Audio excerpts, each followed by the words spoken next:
to be back in the kitchen making yet another favorite from my second cookbook, Little Red Book of Recipes to Love, Entertaining at Home, Made Easy. Today we're putting together the cherry cheese Danish Deliciousness. It's an easy to assemble, flaky filled pastry to love. So the first thing you're going to do is assemble the filling for the Danish Deliciousness, and that's the cream cheese, the powdered sugar, almond extract, and the whipping cream. One great thing to do in advance is to make sure you have all of your ingredients measured and ready to go. That will make the process so much easier for you. So you're just going to beat together the filling ingredients until they're light and fluffy in an electric mixer.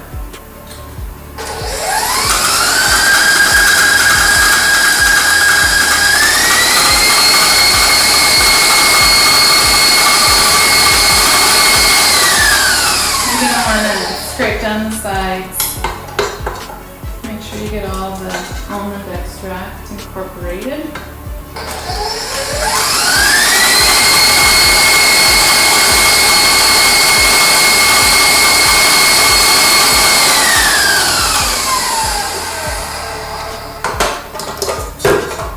Your filling.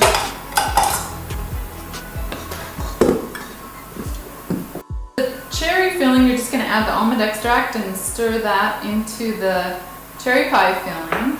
And then you're using the crescent roll dough for the base of your pastry.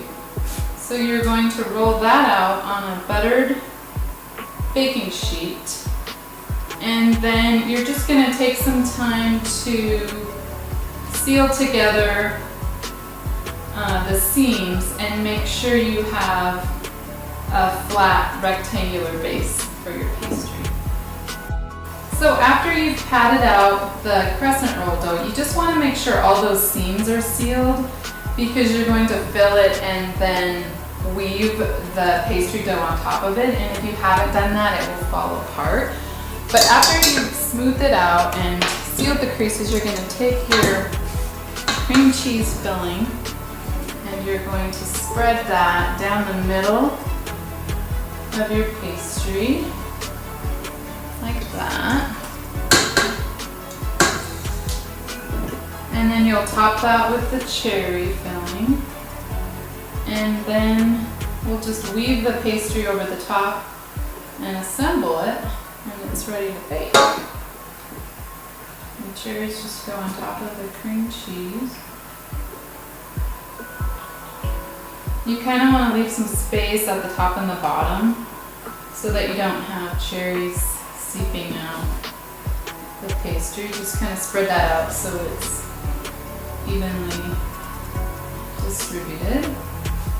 And then I think the easiest tool to use for the weaving is just, if you have a pastry wheel, to cut those strips. And the recipe says 2 inches by 5 inches, but you just want to cut from the outside in some wider strips up to the cream cheese pastry, first on one side and then on the other, so they line up, and that will give you some strips of pastry you can wrap over the top of the filling to make a nice Danish. So I might do one more there and there, and then it's just a matter of taking the pastry, and I kind of like to weave it diagonally over the top.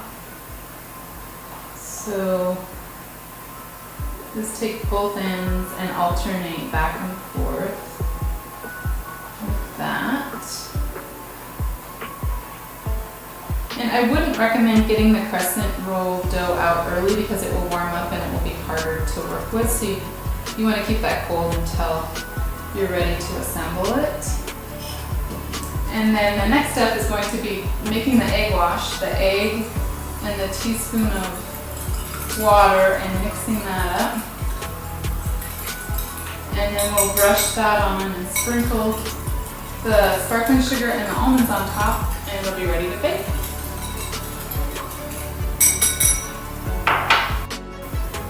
So you take the egg wash and you brush it over the pastry with a pastry brush, and that will give it a nice golden brown finish, and it will also help the sparkling sugar and the almonds attach or stick to the pastry.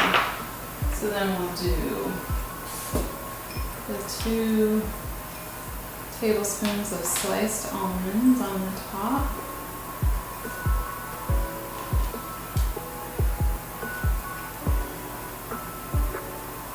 And sparkling sugar, and you can just use regular sugar if you don't have the sparkling sugar, but the sparkling sugar is larger crystals and I think it looks prettier on the top of the pastry. So you can find that at some grocery stores or craft stores that have a baking department, and it's nice, I think, on a pastry. And after you've assembled it, then you're just going to bake it in your preheated oven, 375 for 16 minutes. While your pastry is baking, you can stir together the almond icing, powdered sugar, heavy whipping cream, and almond extract, and you're just going to whisk that until it's smooth, and then that's ready to ice your pastry when it comes out of the oven and you've allowed it to cool for a few minutes. So the pastry's done when it's golden brown all the way around, and you're going to put that on a cooling rack and let it cool. And while it's cooling, I guess my recommendation would be to take the almond icing that you whisked together and put it in a baggie.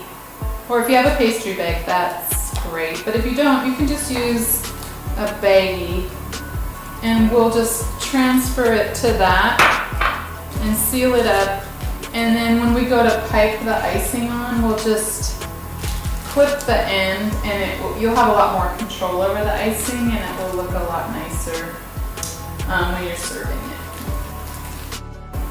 After your Danish has cooled, you're ready to ice it, and if you transferred your icing to a baggie, you're just going to clip the corner of the baggie so it's easier to pipe, and I just think it looks a lot nicer if you're piping it out of a baggie. You sure wouldn't have to do this if you wanted to just drizzle it on with a fork.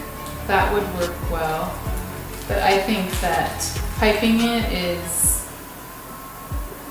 it makes the presentation even nicer, and it's certainly not difficult to do, and most people have baggies in their drawer.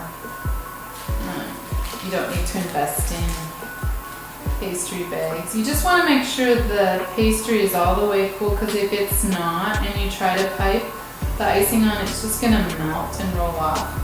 You don't want that to happen. And then you're just going to slice it. I would recommend using a serrated knife and just slice it into strips. And then it's ready to serve. Your cherry cheese Danish deliciousness.